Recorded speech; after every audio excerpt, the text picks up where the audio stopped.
शशि जी की आंखें अब भर आई उस टाइम को याद करके। सही से बात है कि एक पत्नी जब उसको पता चलता है कि उसके हस्बैंड ने कितनी कुर्बानियाँ दी, क्या सहन किया होगा। आज भी वो मंजर जब मैंने इनकी आंखों में देखा तो आप इमोशनल हो गई है शायद।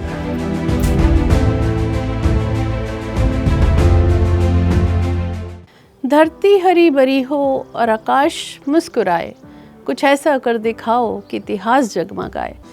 आइए बताते हैं आर.के. शर्मा के बारे में, जिनको मिले हैं 3 medal. Colonel R K. Sharma ji को कीर्ति चक्र, शौर्य चक्र और सेना मेडल 3 मेडल से नवाजा गया। चलिए ले चलते हैं उनके घर और बताते हैं उनके बारे में और उनकी जीवनी आप तक पहुंचाने की कोशिश करते हैं।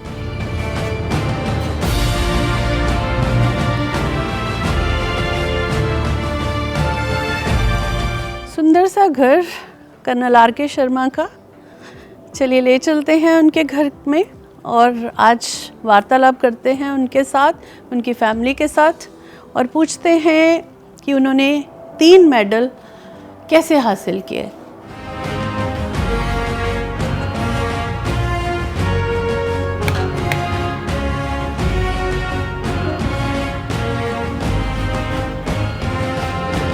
हेलो सर, जय Hind sir. Good afternoon ma'am, जय हिंद। जय हिंद। कैसे हैं आप सर? बहुत बढ़िया मैम, इससे बढ़िया नहीं हो सकते। Thank you so very much. आज सोचा आपके घर जाया जाए और एक सरप्राइज दिया जाए आपको। कैसा लग रहा है हमारा सरप्राइज? बिना बताए आपके घर आना। अरे नहीं, प्लीज मैम। जी, thank you. Colonel R K. Sharma 3 medal जीतने वाले, कीर्ति चक्र, शौर्य चक्र, सेना मेडल से नवाजे जाने वाले, दिखने में एक साधारण से इंसान। आइए जानते हैं इनके जीवन के बारे में और इन्होंने ये अचीवमेंट कैसे हासिल किया। इन्हीं से सुनेंगे तो ज़्यादा अच्छा लगेगा। तो कर्नल सर, कैसे हैं आप, पहले ये बताइए। मैं बहुत बढ़िया हूँ ma'am, and what A pleasant surprise. मतलब है कि मेरे को समझ नहीं आ रही कि हाउ टू रिएक्ट। आप यहाँ पे हैं, thank you so very much. Sir बहुत अच्छा लगता है हमें आप जैसे वीर योद्धाओं की स्टोरी करने में, और आज हमने सोचा था कि आपके घर जाया जाए, क्योंकि बहुत सारे लोग ऐसे हैं जिनको आपकी अचीवमेंट के बारे में आज की जनरेशन को शायद नहीं मालूम होगा। हमारी स्टोरी के थ्रू वो लोग जान पाएंगे कि कैसे आपने इतनी मेहनत की। और मैं चाहती हूँ कि आप अपने बारे में खुद बताइए कि आपने सेना कब ज्वाइन करी थी। जी मैम, सबसे पहले तो मैम ये बताना चाहूँगा कि अभी मैं निकलने वाला था, आपने बिल्कुल ऑन टाइम पे आके पकड़ लिया। जी। आर्मी के बारे में मैम 38 ईयर्स ऑफ जर्नी, 38 साल। और 1986 में मैंने आर्मी ज्वाइन की थी एज ए सोल्जर। और बचपन से शौक़ था। 6th स्टैंडर्ड से मैंने ये सोच लिया था कि आर्मी बनी है मेरे लिए और मैं आर्मी के लिए बना हूँ। मतलब 6ठी क्लास में जब बच्चा खेल कूद रहा होता है जी तो आपके दिमाग में ये कैसे आया कि आपने आर्मी ज्वाइन करनी है? मैम एक तो 5th में प्राइमरी एजुकेशन के बाद मैंने जब bore camp, government high school bore camp में एडमिशन ली तो आर्मर्ड बटालियन वाज कोलोकेटेड, वहाँ पर आर्मी का लोकेशन था। तो जो मेरा क्लासरूम था, क्लासरूम की विंडो से आप फौज की पूरी एक्टिविटी देख सकते थे। तो वो बहुत मेरे को मतलब कि इट वाज फैसिनेटिंग, बहुत अच्छा लगता था मेरे को। और कहीं पर ना हमारे घर के अगल बगल में रात को आर्मी वाले आके एक्सरसाइज वगैरह के लिए आते थे, गाड़ियाँ लगी हुई हैं, वेपन्स लगे हुए हैं। तो वो जब तक वो एक्सरसाइज नहीं खत्म होती तो मैं स्कूल बंक कर देता था, छुप छुप के उनकी एक्टिविटी देखता रहता था। और मेरे को पता नहीं, मेरे को यही था कि मेरे को आर्मी में जाना। पीछे से कहाँ के रहने वाले हैं? Ma'am POK place call Palandri. वो 47 पार्टीशन के टाइम पे मेरे दादा दादी वहाँ से मूव किए और my dad was 7 years that time. और उसके बाद यहाँ पर आके ना जम्मू में पहले तो इनिशियली नगरोटा कोई कैंप लगा रिफ्यूजीज़ का, वहाँ पर रहे। फिर यहाँ पर ये जो प्रेजेंट लोकेशन है या जो मेरा पेरेंटल घर है यहाँ से 1 किलोमीटर दूर, तो यहाँ पर ना महाराजा हरि सिंह ने उस टाइम पे मतलब बिफोर लीविंग उन्होंने सब रिफ्यूजीज़ के लिए कि ये लोग मेरे लोग वहाँ से आए हैं इधर, तो इनको कुछ ना कुछ जगह अलाट की जाए सो दैट इनिशियली इनके सर पे छत हो और ये यहाँ पर हैं। तो जितने भी रिफ्यूजी हैं यहाँ पर सरदार और हिंदू, मेजोरिटी हिंदू और सरदार ही आए थे वहाँ से, मिक्स। तो उन सबको ये ज़मीनें उन्होंने अलॉट की थी। And my present residence is also you know this land was given by Maharaja Hari Singh. तो मैंने सुना है कि आपने 10वीं कक्षा में आर्मी ज्वाइन की। हाँ, 10th करके तो घर वालों ने तो नहीं माना कि मैं आर्मी ज्वाइन करूं। इन्होंने ज़बरदस्ती जम्मू में एक रणवीर हायर सेकेंडरी स्कूल है, वहाँ पर मेरी एडमिशन करवा दी डैड ने। लेकिन क्या हुआ कि मैं एक दो बार जो रिक्रूटिंग ऑफिस है वहाँ पर अम्फला में, तो वहाँ पर I was spotted by policeman. तो उन्होंने जाके डैड को बोल दिया कि आप बोलते हो कि ये वहाँ पर रणवीर हायर सेकेंडरी में पढ़ने जा रहे हैं, तो ये ज़्यादातर वहाँ पर रिक्रूटमेंट ऑफिस के पास देखा गया है। तो मेरे को डांट पड़ी घर से, तो मैं घर छोड़ के भाग गया। तो आपकी फैमिली में और भी था कोई आर्मी में? मेरे चाचा जी थे आर्मी में। अच्छा। आर्टिलरी में थे वो, तो उनको भी यही था कि मैं आर्मी में ना जाऊँ, पहले पढ़ाई कर लूँ। और मेरे डैड पुलिस में थे, जेकेपी में, तो उनको ये था कि कुछ नहीं करेगा तो जेकेपी में तो मैं करवा ही दूंगा इसको। तो पहले ये पढ़, बट उनकी विश ये थी कि मैं ग्रेजुएशन करूँ, पढ़ूँ आगे। अच्छा। तो बचपन में मतलब आर्मी ज्वाइन करने का उस टाइम पे ये नहीं मालूम था बिल्कुल भी कि कमीशन क्या होती है, ऑफिसर क्या होती है, जस्ट ग्रीन यूनिफॉर्म।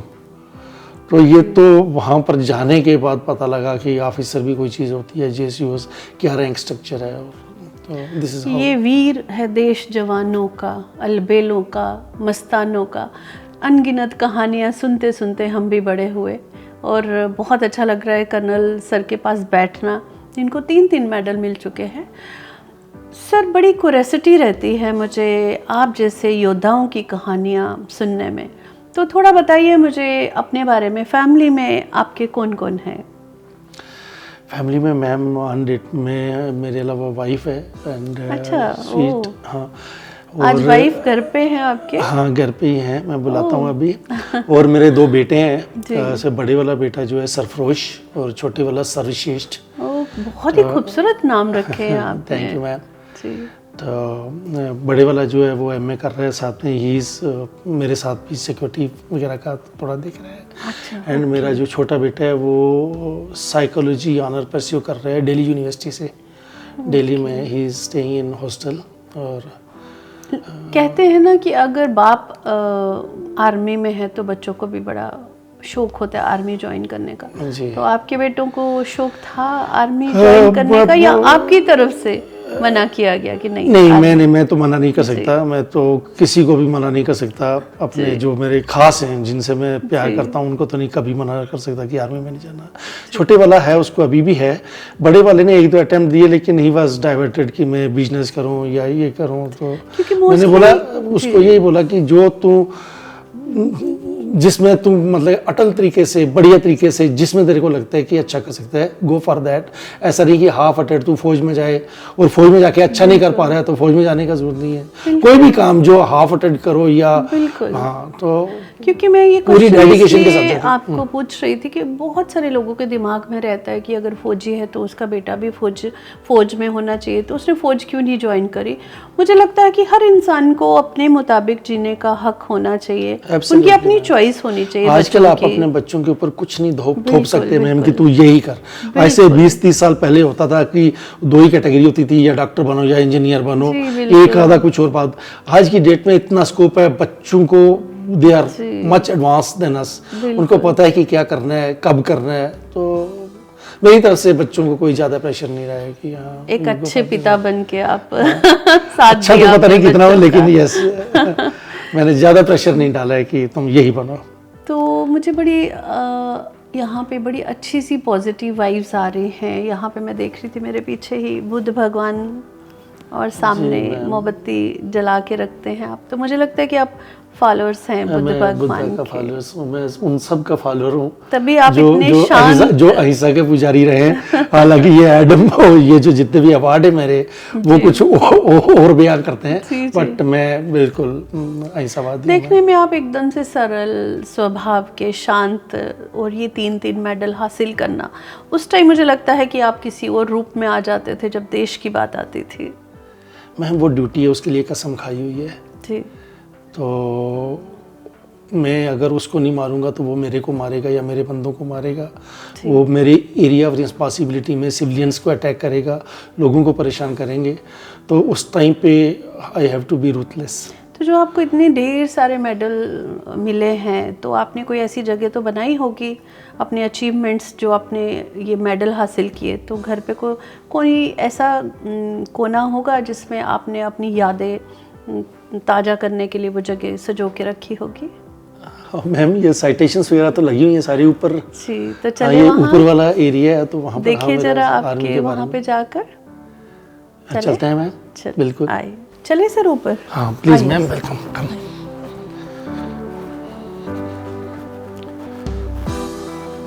सर ये क्या चीज़ है? बाहर भी मैंने बोर्ड पे लोगो देखे, यहाँ पे भी दोनों जगह पे लोगो, पिलर पे। मैंने आज तक नहीं किसी के घर पे ये पिलर पे लोगो देखे होंगे। मैम ये ग्रेनेडियर का और वो गार्ड्स का क्रेस्ट है। ओके आई टेल यू, ये ना ब्रिटेन आर्मी में एक रेजिमेंट है ग्रेनेडियर गार्ड्स, अभी भी है, और मैं जिस यूनिट में इनरोल हुआ था 1986 में, it was 2 guards first grenadier. और जब मतलब है कि मैं कमीशन हुआ तो उसके बाद अगेन मेरे को ग्रेनेडियर यूनिट मिली, तो I served in grenadier unit also and guards unit also. तो मतलब है कि मैं वो सारी क्यूआर मीट करता हूँ जो ये लिख सकता हूँ कि I am a grenadier guards, जो बाहर भी आपने पढ़ा होगा। अच्छा, तो ये दोनों मेरी रेजिमेंट्स के लोगो हैं। मतलब हर पिलर पे आपने वो लोगो लगाए हुए हैं? ये प्यार है मेरा मैम। ढेर सारी फोटोज लगी हुई हैं सर यहाँ पे, थोड़ा बताएंगे इन फोटोज के बारे में? हाँ जी मैम, ये सारी लगभग मेरी अवार्ड के बाद, अवार्ड सेरेमनी के बाद होता है। ये ऊपर मिसेस कीर्ति कपूर हैं विद ये चीफ ऑफ आर्मी साहब की वाइफ, तो वो मिल रही है मेरी वाइफ से। ये सेना मेडल के बाद का एक ग्रुप फोटो है। मैं आपको एक इम्पॉर्टेंट फोटो बताता हूँ मैम। जी जी। Here is this now brigadier, उस टाइम पे लेफ्टिनेंट कर्नल थे, ब्रिगेडियर सौरभ सिंह शेखावत। तो ही इज आल्सो कीर्ति चक्रा, शौर्य चक्रा, सेना मेडल एंड विशिष्ट सेवा मेडल आल्सो।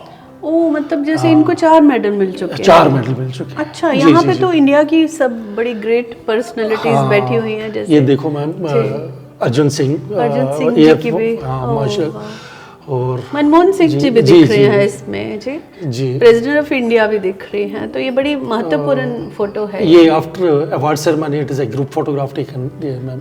अच्छा, ओके, काफी सारी फोटोज हैं यहाँ पे। ये मेरे पुराने एक सीईओ हैं जनरल विनोद चोपड़ा, ये उस टाइम पे मिलिट्री सेक्रेटरी प्रेसिडेंट थे। अच्छा, तो काफी यंग दिख रहे हैं इसमें जी आप। जी मैम, जी थैंक यू। आगे हियर इट इज मैम, ये सोनिया गांधी जी बैठी हुई हैं, ये वो है क्या नाम है अपना वाइस प्रेसिडेंट। जी जी जी। और ये सारे चीफ एयरफोर्स के चीफ बने, सब चीफ बैठे बैठे।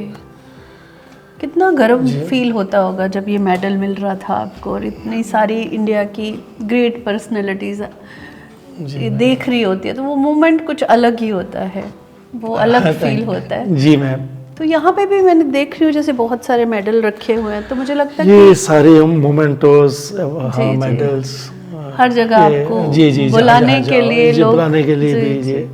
तो सर यहाँ मैं देख रही हूँ कि आपको जो आपके 3 मेडल मिले थे, जो जी मैम कीर्ति चक्र जैसे, तो मैं चाहूँगी कि कीर्ति चक्र आपको कहाँ मिला, कैसे मिला, जरा आप हमें बताइए। कीर्ति चक्र मेरे को नॉर्थ ईस्ट में मिला था मैम।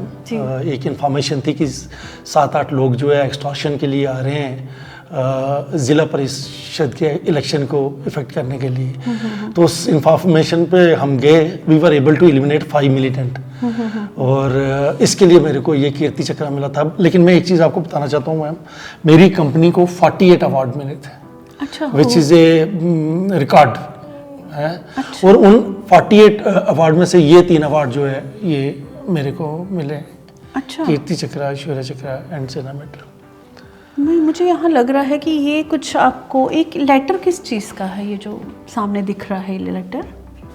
ये मैम थ्रेट लेटर है, एक नॉर्थ ईस्ट में ही मिलिटेंट्स ने मेरे को भेजा था। तो ये लिखा हुआ है, sorry to inform you major R K Sharma that your name has been deleted from exist human being list. मतलब है कि तेरे को छोड़ेंगे नहीं। तो अच्छा, मिलिटेंट की तरफ मिलिटेंट से ने कि आपको तेरे को, लेटर, हाँ, कि वो भी तेरे को- आपने बड़े संजोग को- के फ्रेम करके रखा है। इस लेटर ने मेरे को बहुत डिस्टर्ब किया था डर मैम। था उस टाइम कुछ ऐसा बहुत मन डिस्टर्ब- में जब ये थ्रेट मिल रही थी आपको? डर तो नहीं था मैम, डर मतलब कि क्या, it was mix of everything. मेरे को ये था कि पहले गवर्नमेंट का और मिलिटेंट के साथ था, अभी ये 1-to-1 हो गया। It is are K Sharma versus militants. एक तरफ फैमिली, छोटे छोटे हाँ। बच्चे, ऊपर से ये थ्रेट मिलना, obviously। कैसा वो टाइम थोड़ा सा शेयर करना पसंद करेंगे आप? हाँ करूँगा मैम। उसमें पहले मैं इन दोनों के बारे में बता जी दूंगा। जरूर, जी जी आइए। अच्छा, ये शौर्य चक्र ये मिला शौर्य है चक्र है आपको। मैम। जी। And by the way I got both these awards, Kirti Chakra और शौर्य चक्र, एक ही दिन 19 मार्च को इन्वेस्टर सेरेमनी में। 2009 में। तो हाँ, इट वाज हिस्ट्री क्रिएटेड कि एक ही इंडिविजुअल 2 बार वॉक करके जा रहा है राष्ट्रपति के पास दूसरा मेडल लेने के लिए। अच्छा, मतलब ये ऐसा मतलब हुआ कि हाँ। सेम नॉर्मली ये होता है कि एक इन्वेस्टर में मेडल तो बहुत सारे लोगों को मिलते हैं, लेकिन एक ही इन्वेस्टर में 2 मेडल लेने के लिए जाना, इट वाज फर्स्ट टाइम। मतलब एक तरफ पद्मश्री और दूसरी तरफ पद्म विभूषण मिलना लगभग बड़ा, लगभग है ना? लगभग, वो- और एक जी। इन्वेस्टर में। हाँ। ओ, अच्छा, तो ये एक और अवार्ड जो आपको सेना मेडल मिला, इसके बारे में भी थोड़ा बताएं आप। ये सेना मेडल का मैम, ये जब ये थ्रेट लेटर आया ना मेरे को, तो उसके बाद में I was disturb actually for 2-3 days. फिर मेरे को लगा कि नहीं, मेरे को अगर इनके पीछे नहीं जाना पड़ेगा तो वो मेरे नज़दीक आएंगे। तो विद इन 1 वीक अगर आप ये इसको, तब मिला था हाँ, जब आपको थ्रेट मिली? हाँ, ये थ्रेट लेटर मेरा को जब मिला, ये मिला 23 जनवरी को, 23 जनवरी 2009 को। ओके। और मैंने 1 फरवरी को 7 दिन के बाद तो ये कौन सी जगह थी जिसमें आपको थ्रेट मिला? ये थ्रेट लेटर जो है मेरी पोस्ट पे, जो पोस्टमैन जैसे डाल जाते हैं, मेरी पोस्ट पे एक बॉक्स बना होता है, लेटर बॉक्स, उस पे डाल के गए थे। तो मेरा जो है सिपाही वो लेके आया कि ये साहब ये चिट्ठी आई हुई है। तो क्या रिएक्शन था आपकी फैमिली का उस टाइम? फैमिली के किसी साथ को नहीं में बताया थी? मैम, किसी को नहीं बताया। मैंने ये बताने वाली बात थी जी। नहीं, और मैंने सोचा सीनियर को बताया तो वो बोलेंगे कि डर गया है, उनको भी नहीं बता सकता। तो मेरे को ये था कि मतलब बड़ा अलग सा उस टाइम टाइम था आपकी जिंदगी में। एक तरफ 3-3 मेडल मिल रहे थे, ये थ्रेट लेना, और वो खौफ आपके अंदर भी था, लेकिन जज्बा था वो कि तो देश के लिए कुछ कर। जी मैम।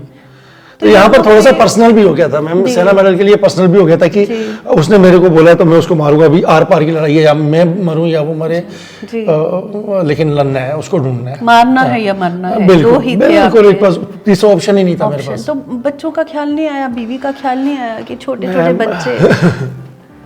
तो कुछ ऐसी फीलिंग थी आपके मन में? आता तो है, लेकिन क्या करोगे, अपने ड्यूटी फर्स्ट देश के लिए जब वो तो है, मैंने कसम खाई हुई है, मैंने बोला हुआ है कि जी। तो ये सामने एक मैं देख रही हूँ कि न्यूज़पेपर की कोई कटिंग आपने फ्रेम करके रखी हुई है। ये भी एक ना तो मैम ये- मेरी वो से रेजिमेंटल मैगजीन में आया था, इसमें लिखा हुआ है हैट्रिक सोल्जर। तो ये तीनों अवार्ड ना मेरे को एक के बाद एक, 15 अगस्त, 26 जनवरी, 15 अगस्त, तो तीनों रो में मिले।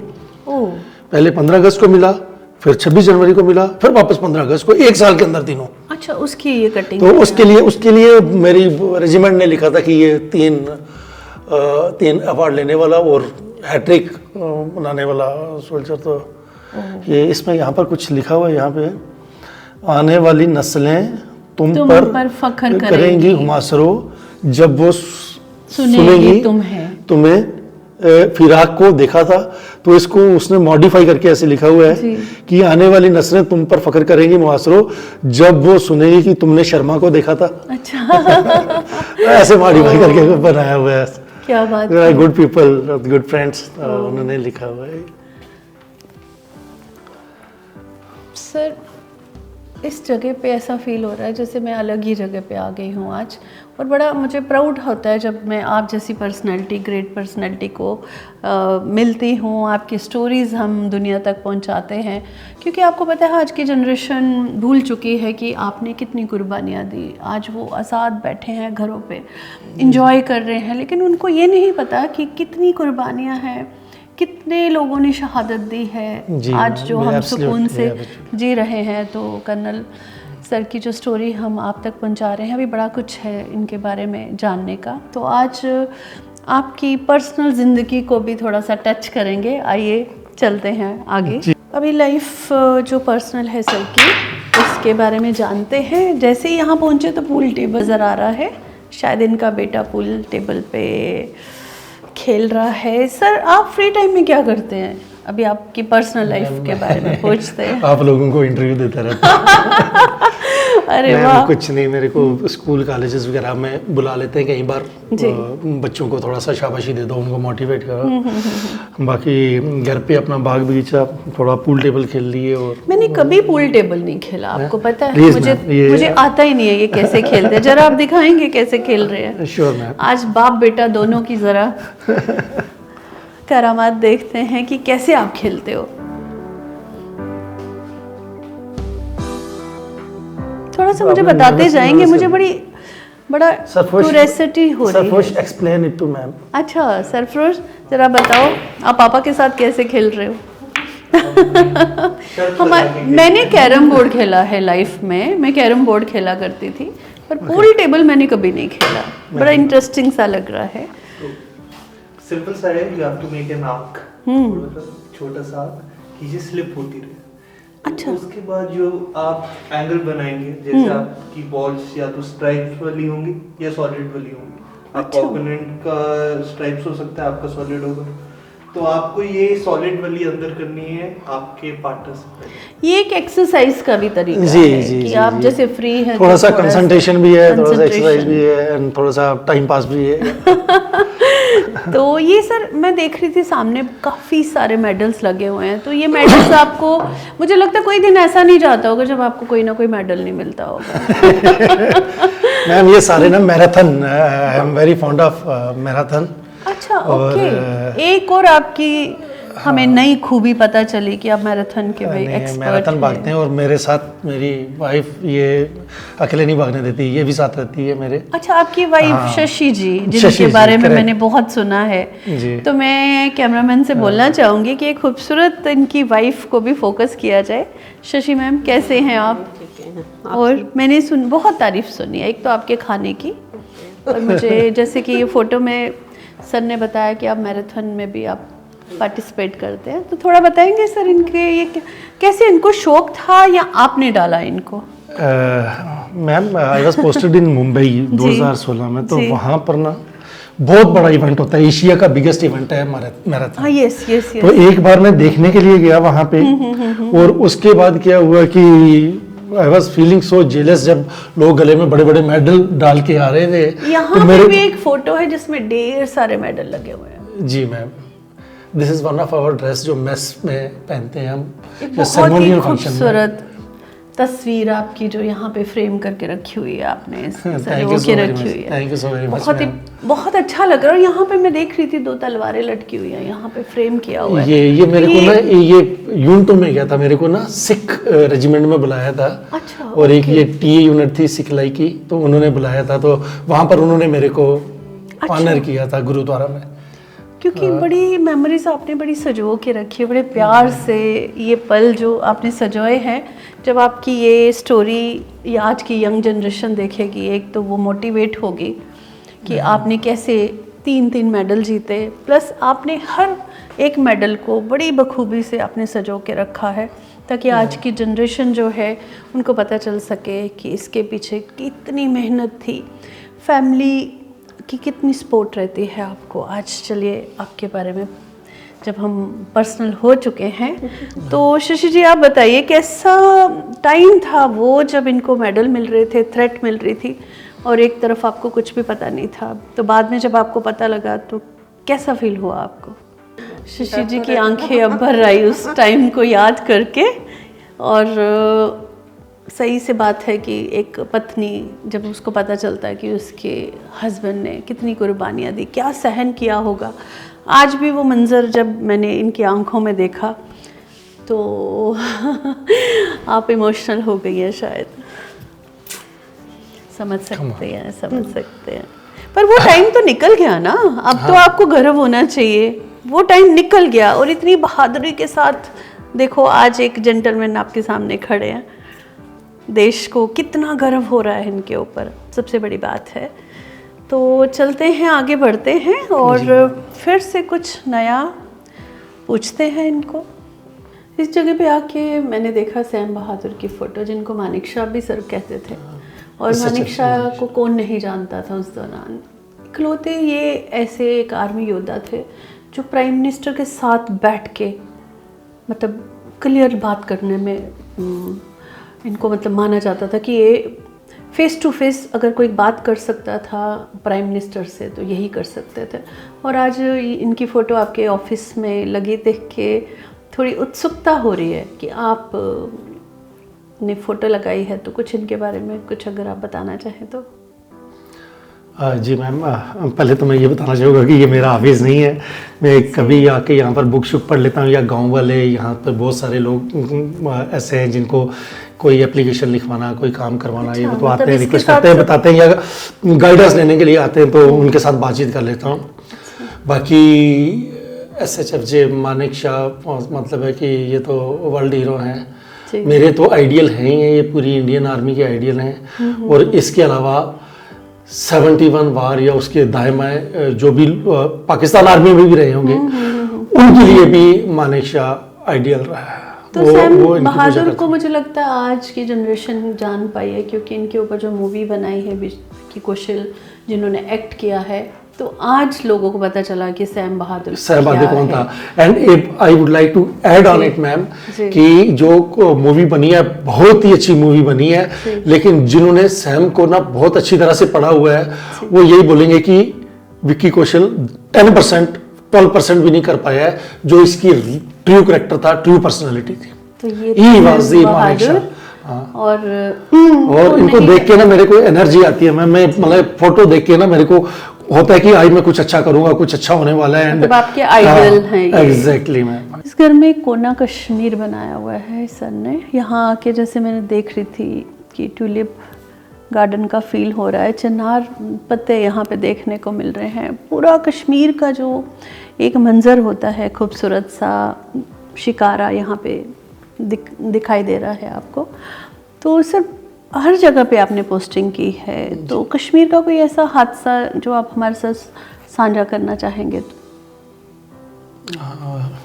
यस मैम, कश्मीर में मैंने सबसे ज़्यादा सर्विसेज दी हैं। मैं अपने 38 ईयर्स ऑफ सर्विस में से 12 to 14 ईयर्स में जम्मू कश्मीर में ही रहा हूँ। मैंने कश्मीर की इंसर्जेंसी लड़ी है, 2-3 टेन्योर लड़े हैं। कारगिल वार लड़ी है, it is part of our Kashmir only. पहली बार 1993 में मेरे को जाने का मौका मिला था वहाँ पर आफ्टर ज्वाइनिंग आर्मी। और जो मैंने पहले कश्मीर देखा हुआ था वो कश्मीर नहीं था, ये पूरी तरह से नर्क बन चुका था।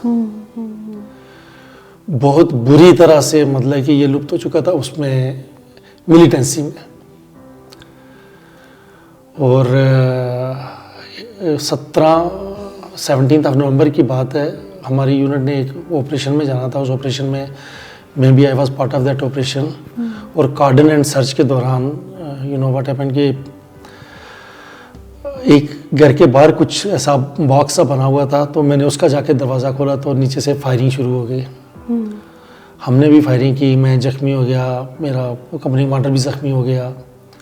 बट हम 3 मिलिटेंट को मारने में और 2 को ज़िंदा पकड़ने में कामयाब हो गए। उसके बाद हमारे को कश्मीर में एक 92 बेस हॉस्पिटल है, उसमें ले गए हेलीकॉप्टर में, ताकि वहाँ पर 1 महीना रहे। और उसके बाद मतलब कि ठीक है, वापस ठीक होने के बाद वापस जाके वही ऑपरेशन वगैरह करना है। लेकिन it was a sea change जो मैंने 85, 86, 84 में मैंने कश्मीर देखा हुआ था और जो मैंने 93 में देखा। तब तो कुछ था ही नहीं ऐसा, लोग सुकून से रहते थे वहाँ पे। मतलब इतना अपनापन था उस टाइम। और आज देखा जाए तो कश्मीर की क्या हालत हो गई है। अंदर से मुझे लगता है कि लोग चाहते हैं कि अब ये सब कुछ खत्म हो जाए। लोग दुखी हो चुके हैं आज की डेट में। अगर आप बात करो तो हर कोई चाहता है कि यहाँ पर पूरी तरह से वापस शांति हो जाए और ये 89 से पहले वाला कश्मीर हो जाए। सभी जानते हैं कि कश्मीर कैसा रहा चंद सालों में, लेकिन आज लोग थक चुके हैं, हार चुके हैं। लोग चाहते हैं सुकून की ज़िंदगी जीना। आज की जनरेशन जो है वो नहीं चाहती कि हम पत्थरबाज बने, वो चाहते हैं हम पढ़ लिख के एक बड़ा इंसान बने। फिर से कोशिश हो रही है कश्मीर को स्वर्ग बनाने की। देखते हैं कितने साल और इस स्वर्ग को बनाने में लगेंगे। तो कश्मीर की एक ऐसी तस्वीर, बहुत मज़ा आ रहा है यहाँ बैठ के। सर यहाँ पे मुझे देखने को नज़र आ रहा है कि ये 2 गन रखी हुई हैं, तो क्या ये कोई 21 तोपों की सलामी देने के लिए रखी हुई है आपने? मैम ये आप जैसी बड़ी बड़ी हस्तियों को सलामी भी देते हैं हम। बाकी इन दोनों गन्स का ना मुंह जो है वो सियालकोट की तरफ कर रखा है। अच्छा। हाँ, तो पाकिस्तान हमारा नेबर है, यहाँ से ना सियालकोट 20-25 किलोमीटर है, इससे ज़्यादा दूर नहीं है। जी जी जी जी मैम। तो मैंने सुना है कि आपने पाकिस्तान के साथ भी लड़ाई की थी। पाकिस्तान के साथ तो नहीं, हाँ कारगिल वॉर में आप थे, तो कोई इंसिडेंट ऐसा? कारगिल वार was full of incidents ma'am, बहुत कुछ हुआ है वहाँ पे। लेकिन मेरी यूनिट जो है 22 ग्रेनेडियर बेवसादी ब्रेव, वो हैदराबाद से मूव की थी इस लड़ाई के दौरान। और बहुत सारी कठिनाइयाँ थी, पता नहीं था हमारे को इस एरिया का, और सीधा लड़ाई में चले गए थे हम। अच्छा। और वहाँ पर एक पॉइंट खालू बार अगर आपने सुना हुआ है, और दूसरा पॉइंट 5465। तो ये 2 जो हाइट्स जो हैं वो 22 ग्रेनेडियर ने कैप्चर की थी, और मैं पॉइंट 5465 पे था, अबव 17,000 फीट। तो मेरे लड़के और मैं, मतलब जो मेरे साथ टीम थी, मैं यंग लेफ्टिनेंट था उस टाइम पे, तो हमने 0.5465 कैप्चर किया था। बीच में बहुत कुछ हुआ, बहुत लंबी कहानी हो जाएगी, और बहुत सारी फायरिंग हो रही है, आर्टिलरी की बम्बार्डमेंट हो रही है। फिर हमने पाकिस्तानियों को जो डोमिनेट कर दिया अपने फायर से। फिर उन्होंने हमारे को वाइट फ्लैग दिखाया। तो जब आप, एक चीज़ बताइए कर्नल साहब, जब आप करगिल वॉर में थे उस टाइम विक्रम बत्रा वगैरह उस टाइम आप ही के टाइम में थे? ये द्रास सेक्टर में थे हम सब। अच्छा। मतलब है कि जैसे टाइम सेम था। टाइम सेम था, बिल्कुल बराबर, इक्वली उसी ड्यूरेशन में थे हम। तो जैसे विक्रम बत्रा का ऐसे हो कि वो पठानकोट के पास या जलंधर के पास लड़ रहा है, मैं जम्मू में लड़ रहा हूँ, बीच में यादव जो है परमवीर चक्रा वो कहीं कठुआ के पास लड़ रहा है। तो इट वाज इस तरह से था। तो जितने भी वीर योद्धा हुए, जैसे सौरभ वालिया थे, जी वो जी भी उधर ही थे। बिल्कुल बिल्कुल। तो मतलब बहुत अनगिनत किस्से हैं करगिल जी वॉर जी के। जी करगिल वॉर के। तो मुझे एक चीज़ और जानना चाहूँगी, जब आप आर्मी में रहते हैं, अलग अलग जगहों पे आपकी पोस्टिंग रहती है, तो बड़ी दफ़े ऐसा होता होगा कि कोई ऐसी सिचुएशन आ जाती होगी लाइफ में कि आप अपने घर नहीं पहुँच पाते। उस टाइम आपके दिल पे क्या बीतती है, और वो कोई इंसिडेंट है आपकी लाइफ में कि आप ने वो मिस किया हो, या आज भी आपके दिल में वो दर्द बैठा हो कि मैं काश उस टाइम होता यहाँ पे? तो वो मैम, फौजी की लाइफ में ना, कोई भी आर्मी वाला है उसकी लाइफ में उसका अपना प्लान अपनी फैमिली को लेके अपने लिए कुछ नहीं होता। ठीक है, वो अपने सीनियर्स की प्लानिंग के ऊपर जो है वो चलता रहता है। ठीक है, मैं अपने बारे में क्या बताऊं, मैं अपने बारे में ये बता सकता हूं कि जब मेरा बड़ा बेटा पैदा हुआ तो मैं 3 महीने के बाद आया था यार। जब मेरा छोटा बेटा पैदा हुआ तो 2 दिन का था तो मैं चला गया था। उसके बाद पिथौरागढ़ में पैदा हुआ था, लेकिन मेरे को शाहजहांपुर में एक फायरिंग कंपटीशन के लिए जाना था, तो 15-20 दिन के लिए मेरे को वहाँ पे जाना था, तो वो था। माय मदर डाइड, तो उस टाइम पे मैं उसके पास नहीं था। My father died when he was in coma, तो लास्ट डे में पहुंचा, तो मतलब है कि वो जो क्रीमेशन के 1 दिन पहले पहुंच पाया हूँ। माय यंगर ब्रदर डाइड, तो मैं 11 दिन के बाद आया था, जब वो हरिद्वार से आके वापस 13वीं वगैरह का वो करते हैं। तो ये सारी चीज़ें लाइफ की हैं, बट नो रिग्रेट्स मैम। मैंने ना वॉलंटियरली मैं तरसा हूँ बहुत दिल से, ये था कि मैं फ़ौज में जाऊँ। तो उसके बाद ये सब कुछ ठीक है, सेकेंडरी है। प्राइमरी ये है कि मैंने अपनी ख्वाहिश के मुताबिक ये फील्ड चुना था। एक फ़ौजी की लाइफ में हमेशा से देश प्रायोरिटी रही है, देश पहले आता है, फैमिली बाद में आती है। तो ये थे कर्नल आर.के. शर्मा, जिनको 3 मेडल मिले, और आज फ़ख्र होता है इनके पास बैठ कर, इनके साथ जो हमने वार्तालाप किया और आप तक इनकी कहानी पहुंचाने की जो हमने कोशिश की, आपको बताते हुए बड़ा हमें प्राउड फील हो रहा है कि एक फ़ौजी बहुत सारी ज़िंदगियों के साथ, अपनी पर्सनल लाइफ के साथ बहुत सारे सेक्रीफाइसेस करता है, तो वो एक फ़ौजी बन पाता है। तो ये थे आर.के. शर्मा, जो आज हम फ़ख्र महसूस करते हैं, और बड़ी जल्दी ऐसी ही एक पर्सनैलिटी के साथ दोबारा हम आपके साथ हाजिर होंगे।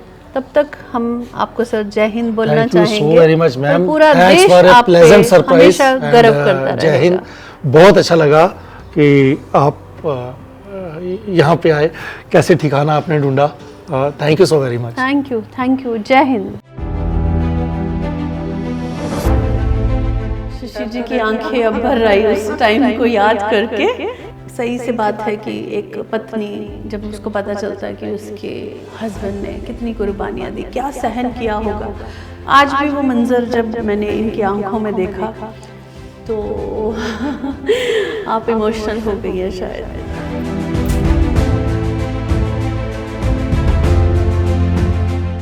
CEN न्यूज, देश प्रदेश की ताजा तरीन खबरों के लिए CEN न्यूज को सब्सक्राइब करें और रहें पल पल की खबर से हर पल बाखबर।